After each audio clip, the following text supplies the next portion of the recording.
അസ്സലാമു അലൈക്കും വറഹ്മത്തുള്ളാഹ്. Hello hello, എല്ലാവർക്കും സുഖാണെന്ന് വിശ്വസിക്കുന്നു.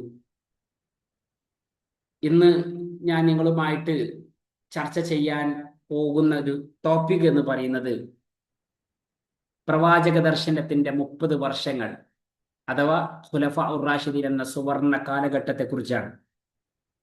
ചരിത്രത്തിൽ സ്വർണ്ണ ലിപികൾ കൊണ്ട് ഉല്ലേഖനം ചെയ്യപ്പെട്ട ഒരു കാലഘട്ടമാണ് ഖുലഫാ ഉർ റാഷിദീങ്ങൾ എന്ന് പറയുന്നത്.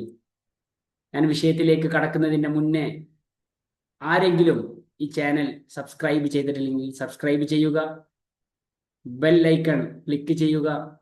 അങ്ങനെയെങ്കിൽ പുതിയ അപ്ഡേഷനുകളൊക്കെ നിങ്ങൾക്ക് റിമൈൻഡർ ആയിട്ട് വരും. ഇസ്ലാമിക ചിന്തകളും കുട്ടികൾക്കും വലിയവർക്കുമുള്ള ഗുണപാഠങ്ങളും അടങ്ങിയിട്ടുള്ള ഒരു ചാനലാണ് നമ്മൾ മുന്നോട്ട് പോയിക്കൊണ്ടിരിക്കുന്നത്. സോ നിങ്ങൾ അതിനെ നല്ല രീതിയിൽ ഉപയോഗപ്പെടുത്താം. അപ്പൊ നമ്മൾ പറഞ്ഞു വരുന്നത് ഖുലഫാ റാഷിദീങ്ങളെ കുറിച്ചാണ്. പ്രവാചകൻ സല്ലല്ലാഹു അലൈഹി വസല്ലമ തങ്ങൾ ഒരു ഹദീത്ത് ഉണ്ട്. അൻ സഫീനത്തിൻ അൻ റസൂലുള്ളാഹി സല്ലല്ലാഹു അലൈഹി വസല്ലം ഖാൽ ഖിലാഫത്തുൻ നബുവത്തി ഫി ഉമ്മത്തി 30 സന തുമ്മ മുൽക്കു ബഅദ ദാലിക. പ്രവാചകന്റെ ഹദീത്താണ്. സഫീന ബീവിയിൽ നിന്നാണ് അത് നിവേദനം ചെയ്തിട്ടുള്ളത്. നബി സല്ലല്ലാഹു അലൈഹി വസല്ലമ തങ്ങൾ ഒരിക്കൽ പറയേണ്ടായി, എൻ്റെ സമുദായത്തിലെ പ്രവാചക മാതൃകയിലുള്ള ഖിലാഫത്ത് എന്ന് പറയുന്നത് 30 വർഷമാണ്. അതിനുശേഷം രാജഭരണമായിരിക്കും. പ്രിയമുള്ളവരെ, തിരുനബി സല്ലല്ലാഹു അലൈഹി വസല്ലമ തങ്ങളുടെ വചനം ചരിത്രത്തിൽ അക്ഷരം പ്രതി പുലർന്നത് നാം കാണുകയാണ്. അബൂബക്കർ റളിയല്ലാഹു അൻഹു, ഉമർ റളിയല്ലാഹു അൻഹു, ഉസ്മാൻ റളിയല്ലാഹു അൻഹു, അലി റളിയല്ലാഹു അൻഹു എന്നിവരുടെ കാലഘട്ടം തുടർന്ന് ഹസൻ റളിയല്ലാഹു അൻഹുവിന്റെയും ഏതാനും മാസങ്ങളും ചേർത്ത് കൃത്യം 3 പതിറ്റാണ്ട് അഥവാ 30 വർഷം കേവലം ഒരു ഭരണ സംവിധാനമല്ല, മറിച്ച് ആത്മീയതയും നീതിയും ഇഴചേർന്ന ഒരു സുവർണ കാലഘട്ടമായിരുന്നു എന്ന് അക്ഷരാർത്ഥത്തിൽ നമ്മൾ പറയേണ്ടി വരും. ഇന്നത്തെ കലുഷിതമായ അഴിമതിയും സ്വജനപക്ഷപാതയും നിറഞ്ഞ രാഷ്ട്രീയ സാഹചര്യങ്ങളിൽ ഈ 30 വർഷത്തെ ചരിത്രം നമുക്ക് വലിയൊരു പാഠമാണ്. അതിൽ പ്രധാനിയാണ്, നമുക്ക് ജസ്റ്റ് ഒന്ന് അവലോകനം ചെയ്ത് നോക്കുക. ആദ്യമായ ഖിലാഫത്ത് ഏറ്റെടുത്ത അബൂബക്കർ സിദ്ദീഖ് റളിയല്ലാഹു അൻഹു പ്രതിസന്ധികളിലെ അടിയുറച്ച നവോത്ഥാന നായകൻ എന്നറിയപ്പെടുന്ന നേതാവാണ്. പ്രവാചക വിയോഗത്തെ തുടർന്ന് ഇസ്ലാം നേരിട്ട് ഏറ്റവും കൂടുതൽ പ്രതിസന്ധിയായിരുന്ന പ്രവാചകത്വവാദികളും കള്ളപ്രവാചകന്മാരും സക്കാത്ത് നിഷേധികളും പലരും വിട്ടുവീഴ്ചക്ക് മുതിർന്നപ്പോ സിദ്ദീഖ് റളിയല്ലാഹു അൻഹു എടുത്തൊരു നിലപാടുണ്ട്. ചരിത്രത്തിൽ സുവർണ ലിഖിതങ്ങളാൽ ചേർത്ത് വായിക്കപ്പെടേണ്ടതാണ്, എഴുതപ്പെട്ടതാണ്. സല്ലല്ലാഹു അലൈഹി വസല്ലമ തങ്ങളുടെ വിയോഗത്തിലൂടെ മദീനയിലേക്ക് ആക്രമണ ഭീഷണി ഉയരാൻ തുടങ്ങി. പ്രവാചകനില്ലല്ലോ.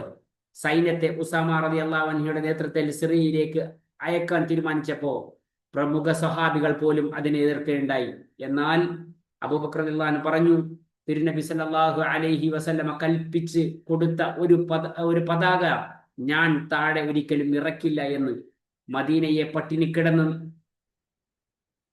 കിടന്ന് നായ്ക്കൾ പിടിച്ചു വലിച്ചാലും ഉസാമയുടെ സൈന്യത്തെ ഞാൻ അയക്കുക തന്നെ ചെയ്യും. ഇത് പ്രതിസന്ധികളിൽ പ്രമാണങ്ങൾ മുറുകെ പിടിക്കുന്നതിന്റെ ഉദാത്തമായ ഉദാഹരണമാണ് അബൂബക്കർ സിദ്ദീഖ് റളിയല്ലാഹു അൻഹുവിന്റെ ഈ ചരിത്ര സംഭവം. കാരണം അബൂബക്കർ റളിയല്ലാഹു അൻഹുവിന്റെ ഖിലാഫത്ത് എന്ന് പറയുന്നത് നീതിമാനാണ്, അദ്ദേഹം സത്യസന്ധനാണ്. ഒരു നിലക്കും വിട്ടുനിൽക്കാൻ ഒഴിവ് കഴിവുകൾ ഉണ്ടാക്കാൻ അദ്ദേഹം ഒരിക്കലും തയ്യാറായില്ല. അദ്ദേഹത്തിന്റെ വ്യക്തിശുദ്ധി നമ്മൾ പരിശോധിക്കേണ്ടതുണ്ട്. അബൂബക്കർ റളിയല്ലാഹു അൻഹു തന്റെ വീട്ടിലെ ഒരു അടിമ പാൽ കൊണ്ടുവന്ന് കുടിക്കാറുണ്ടായിരുന്നു. ഒരു ദിവസം അടിമ വന്ന് ചോദിച്ചു, ഇത് എവിടുന്നാണെന്ന് താങ്കൾക്കറിയാമോ? അദ്ദേഹം പറഞ്ഞു, ഇല്ല. പറയൂ അടിമേ. ആ സമയത്ത് അടിമ പറഞ്ഞു, ഞാൻ അജ്ഞാനകാലത്ത് ഒരാൾക്ക് ജ്യോതിഷം പറഞ്ഞു കൊടുത്തിരുന്നു. അഥവാ എനിക്ക് അറിവില്ലാത്തൊരു ടൈമിൽ ഞാൻ ജ്യോതിഷം പറഞ്ഞു ഒരാൾക്ക് കൊടുത്തിരുന്നു. അതിന് പ്രതിഫലമായി കിട്ടിയതാണ്. ഇത് കേട്ട ഉടൻ അബൂബക്കർ സിദ്ദീഖ് റളിയല്ലാഹു തന്റെ തൊണ്ടയിലേക്ക് വിരലിട്ട് കുത്തിപ്പിഴിഞ്ഞ് ആ പാല് മുഴുവൻ ഛർദ്ദിച്ചു കളഞ്ഞു. അദ്ദേഹം പറഞ്ഞു, എൻ്റെ ശരീരത്തിലെ ഒരു അംശം പോലും ഹറാമായ സമ്പത്ത് വളരാൻ ഞാൻ ആഗ്രഹിക്കുന്നില്ല എന്ന്. ഇന്നത്തെ ഭരണാധികാരികൾ അഴിമതിപ്പണം അല്പം പോലും സംശയിക്കാതെ കൈപ്പറ്റുമ്പോൾ ഒരു തുള്ളി സംശയകരമായ പാല് വയറ്റിൽ വീണപ്പോ അത് ഛർദിച്ചു കളഞ്ഞ അബൂബക്കർ സിദ്ദീഖ് റളിയല്ലാഹു അൻഹുവിന്റെ മാതൃക നമ്മെ ചിന്തിപ്പിക്കേണ്ടതുണ്ട്. പ്രിയപ്പെട്ടവരെ, അബൂബക്കർ സിദ്ദീഖ് റളിയല്ലാഹു അൻഹുവിന് ശേഷം വന്നതാരാണ്? വീണ്ടും താരോദയമെന്ന് നമുക്ക് വിശേഷിപ്പിക്കാവുന്ന, ഇന്ത്യയിൽ ഞാനൊരു ഭരണം ആഗ്രഹിക്കുന്നുവെങ്കിൽ അത് ഖലീഫ ഉമറിന്റെ ഭരണമായിരിക്കുമെന്ന് നമ്മുടെ രാഷ്ട്രപിതാവ് മഹാത്മജി പറഞ്ഞിട്ടുണ്ടെങ്കിൽ ഉമർ ബിൻ ഖത്താബ് റളിയല്ലാഹു അൻഹുവിന്റെ നീതിയുടെയും സമത്വത്തിന്റെയും നവോത്ഥാനം നമ്മൾ അറിയേണ്ടതുണ്ട്. ഉമർ റളിയല്ലാഹുവിന്റെ ഭരണകാലത്ത് ഹിജറ 1323 വരെയാണ്, ഏകദേശം 12 വർഷം സാമൂഹിക നീതിയുടെ പര്യായമായിട്ടാണ് അദ്ദേഹം അറിയപ്പെട്ടിരുന്നത്. ക്ഷാമകാലത്ത് അഥവാ ആമുർ റമാദ് എന്നാണ് അന്ന് അറിയപ്പെട്ടിരുന്നത്. വരൾച്ച കാലഘട്ടം. അദ്ദേഹം ജനങ്ങൾക്കൊപ്പമായിരുന്നു. ഈ ക്ഷാമവർഷത്തിൽ, കടുത്ത വരൾച്ച കാലത്ത് ഉമർ റളിയല്ലാഹു അൻഹു സ്വന്തം വയറ്റിൽ കൈയിട്ട് ഭക്ഷണം കഴിക്കുന്നത് നിർത്തി ഗോതമ്പ് എണ്ണയും കഴിച്ച് പട്ടിണി കിടന്നിരുന്നു. തൻ്റെ കയ്യിലുണ്ടായിരുന്ന ഭക്ഷണങ്ങൾ മാറ്റിയിട്ട് ഗോതമ്പും എണ്ണയും കഴിച്ചിട്ടാണ് അദ്ദേഹം ജീവിച്ചത്. കാരണം ബാക്കിയുള്ളവരും പട്ടിണിയിലാണ്. അപ്പോൾ അദ്ദേഹത്തിൻ്റെ വയറ്റിൽ നിന്ന് ഇങ്ങനെ ശബ്ദം ഇങ്ങനെ വരാൻ, ഗുർ ഗുർ എന്നുള്ള ശബ്ദങ്ങൾ ഇങ്ങനെ വരാൻ തുടങ്ങിയിട്ടുണ്ട്. അദ്ദേഹം വയറിനോട് പറയുമായിരുന്നു, നീ ശബ്ദിച്ചോ, ജനങ്ങളുടെ അടുത്ത് ഭക്ഷിക്കാൻ ഒന്നുമില്ലാത്ത കാലത്തോളം ഞാനും നല്ല ഭക്ഷണം കഴിക്കുകയില്ല എന്ന്. പ്രിയപ്പെട്ടവരെ, പൊതുമുതല് സൂക്ഷിക്കുന്നതിൽ അദ്ദേഹം അതീവ ജാഗ്രത പുലർത്തിയിരുന്നു. ബൈത്തുൽ മാലിലെ ഒട്ടകം പ്രസവിച്ചപ്പോ അലി റളിയല്ലാഹു അൻഹു ചോദിച്ചു, ഈ ഒട്ടക കുട്ടി എനിക്ക് തരുമോ? ഉമർ റളിയല്ലാഹു അൻഹു പറഞ്ഞു, ഇല്ല, ഇത് ബൈത്തുൽ മാലിലെ പൊതുമുതലാണ്, ഇതിന്റെ പങ്ക് എന്താ പറഞ്ഞത്, ഇതിന്റെ പങ്ക് എല്ലാ മുസ്ലിങ്ങൾക്കും അവകാശപ്പെട്ടതാണ്. തന്റെ മകൾ അബ്ദുല്ലാഹി ബിൻ ഉമർ റളിയല്ലാഹു അൻഹു തന്റെ മകൾ എന്താ പറഞ്ഞ ആനുകൂല്യങ്ങൾ നൽകാതിരിക്കാൻ അദ്ദേഹം ശ്രദ്ധിച്ചിരുന്ന ഒരാളായിരുന്നു. അബ്ദുല്ലാഹിബിന്, തന്റെ മകനായിട്ടുള്ള അബ്ദുല്ലാഹിബിന് ഉമറിന് പോലും ആനുകൂല്യങ്ങൾ നൽകുന്ന സമയത്ത് ഉമർ റളിയല്ലാഹു അൻഹു വിഷമിച്ചിരുന്നു. സൈത്തൂൻ എന്ന് പറയുന്ന എണ്ണ മദീനയിലേക്ക് ഒരിക്കൽ വന്ന സമയത്ത് അദ്ദേഹം അതിൻ്റെ പാക്കിങ്ങും കാര്യങ്ങളൊക്കെ ചെയ്ത് കുറച്ച് ശരീരത്തിലേക്ക് പുരട്ടി, തലയിലൊക്കെ പുരട്ടി വന്ന സമയത്ത് ഉമർ റളിയല്ലാഹു അൻഹു ചോദിച്ചു, നല്ല രസമുണ്ടല്ലോ എണ്ണ, ഞാൻ തന്നിട്ടില്ലല്ലോ ഈ എണ്ണ, എവിടെ നിനക്ക് കിട്ടി? പറഞ്ഞത്, അത് പുറം നാട്ടിൽ നിന്ന് വന്നതാണ്, അത് അതിൽ പണിയെടുത്ത സമയത്ത് എനിക്ക് കുറച്ച് കിട്ടിയിരുന്നു, അത് തേച്ചിട്ട് ഞാൻ വന്നതാണ്. മറ്റുള്ളവർ പട്ടിണി കിടക്കുമ്പോൾ നീ നല്ല സൗന്ദര്യവാനായിട്ട് മാറുകയോ എന്ന് പറഞ്ഞ് അദ്ദേഹത്തിനെ കൊണ്ട് ഫൈൻ അടപ്പിച്ചു. പ്രജകളുടെ പട്ടിണി സ്വന്തം പട്ടിണിയായിട്ട് കണ്ട ഉമർ ബിൻ ഖത്താബ് റളിയല്ലാഹു അൻഹു ഇന്നത്തെ ലക്ഷറി ജീവിതം നയിക്കുന്ന ജനപ്രതിനിധികൾക്ക് മുന്നിൽ വലിയൊരു ചോദ്യചിഹ്നമാണ്. ഇങ്ങനെ ധാരാളം ഉണ്ട് പറയാൻ. മൂന്നാം ഖലീഫയെ കുറിച്ച് നമുക്ക് പറഞ്ഞു തീർക്കാം.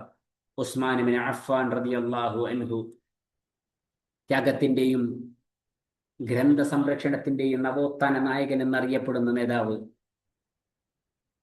ഇസ്ലാമിക ലോകത്തിന്റെ അതിർത്തികൾ വികസിച്ചപ്പോൾ ഖുർആൻ പാരായണത്തിൽ വ്യത്യസ്തത വന്നു. ഇത് മനസ്സിലാക്കിയ ഉസ്മാൻ റളിയല്ലാഹു അൻഹു ഖുർആൻ ഒരൊറ്റ ലിപിയിലേക്ക് അഥവാ ഖുറൈശി ശൈലിയിലേക്ക് ക്രോഡീകരിച്ചതിന്റെ പകർപ്പുകൾ ഇസ്ലാമിക രാജ്യങ്ങളിലേക്ക് അയച്ചു. ദീനിന്റെ ഐക്യം കാത്തുസൂക്ഷിക്കാൻ അദ്ദേഹം എടുത്ത വലിയൊരു നവോത്ഥാന ചുവടുവെപ്പായിരുന്നു ഇത്. നമ്മൾ മനസ്സിലാക്കേണ്ടതാണ്. ഉസ്മാൻ റളിയല്ലാഹു അൻഹു അതിസമ്പന്നനായിരുന്നു. ഈ സമ്പന്നത ഇന്ത്യയെങ്കിലും അദ്ദേഹം തന്റെ സമ്പത്ത് മുഴുവൻ ദീനിന്റെ പ്രയാണത്തിനും പാവപ്പെട്ടവരുടെ ഉന്നമനത്തിനായി ചെലവഴിച്ചു. അതിലൊരു സംഭവം ഞാൻ പറയാം. തബൂക്ക് യുദ്ധവേളയിൽ വലിയൊരു തുക സംഭാവന ചെയ്ത് അദ്ദേഹത്തെ കുറിച്ച് നബി സല്ലല്ലാഹു ചെയ്തൊരു സംഭവം ഉണ്ടായിട്ടുണ്ട്. ആര് കൊടുക്കാനില്ലാതിരുന്ന സമയത്ത് അദ്ദേഹത്തെ കുറിച്ച് നബി സല്ലല്ലാഹു അലൈഹി വസല്ലമ തങ്ങൾ പറഞ്ഞത് ഇങ്ങനെയാണ്: അല്ലാഹുവേ, ഞാൻ ഉമറിനെ തൃപ്തിപ്പെട്ടു, നീയും തൃപ്തിപ്പെടണേ. ഇതിനുശേഷം ഉസ്മാൻ റളിയല്ലാഹു അൻഹു എന്തു ചെയ്താലും അവന് ഒരു ദോഷവും വരുത്തുകയില്ല എന്ന് റസൂലുള്ളാഹി സ്വല്ലല്ലാഹു അലൈഹി വസല്ലമ തങ്ങൾ പറയുകയുണ്ടായി. സ്വന്തം വീട്ടിൽ വെച്ച് ഖുർആൻ പാരായണം ചെയ്യുന്നതിനിടയിലാണ് അദ്ദേഹം രക്തസാക്ഷിയായത്.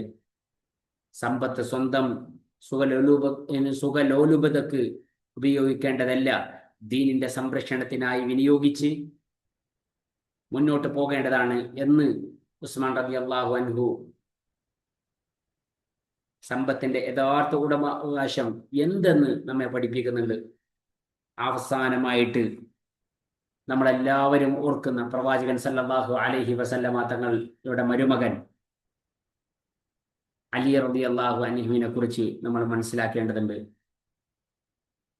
അലി റളിയല്ലാഹു അൻഹുവിന്റെ അറിവിന്റെയും ക്ഷമയുടെയും കഥകൾ നമ്മൾ പഠിക്കേണ്ടതുണ്ട്. നബി സല്ലല്ലാഹു അലൈഹി വസല്ലമ തങ്ങൾ മദീനയിലേക്ക് പലായനം ചെയ്യുമ്പോൾ ശത്രുക്കളുടെ വാളുകൾക്ക് നടുവിൽ പ്രവാചകന്റെ വിരിപ്പിൽ ജീവൻ പണയം വെച്ച് കിടന്നുറങ്ങുന്ന ധീരനായ ചെറുപ്പക്കാരനായിരുന്നു അലി ഇബ്നു അബി ത്വാലിബ് റളിയല്ലാഹു അൻഹു. അറിവിന്റെ നഗരമായ അലി റളിയല്ലാഹുവിന്റെ ഭരണകാലത്ത് സാധാരണക്കാരനായ ജനങ്ങളോട് പുലർത്തിയ വിനയം നമുക്ക് മാതൃകയാക്കാൻ പറ്റുന്നതാണ്. അലി റളിയല്ലാഹു അൻഹുവിന്റെ അങ്കി അഥവാ അങ്കിയുണ്ടല്ലോ, മോഷണം പോയപ്പോ അദ്ദേഹം ഒരു ജൂതനെതിരെ കോടതിയിൽ കേസ് കൊടുത്തു. ഖാദി ചോദിച്ചു, അലി തെളിവുണ്ടോ? റളിയല്ലാഹു അൻഹു മകൻ ഹസനെ സാക്ഷിയാക്കിയെങ്കിലും മകന്റെ സാക്ഷ്യം പിതാവിന് അനുകൂലമായി സ്വീകരിക്കാൻ കഴിയില്ലെന്ന് ഖാദി വിധി പറഞ്ഞു. അലി റളിയല്ലാഹു അൻഹു ആ വിധി സന്തോഷത്തോടെ അംഗീകരിച്ചു.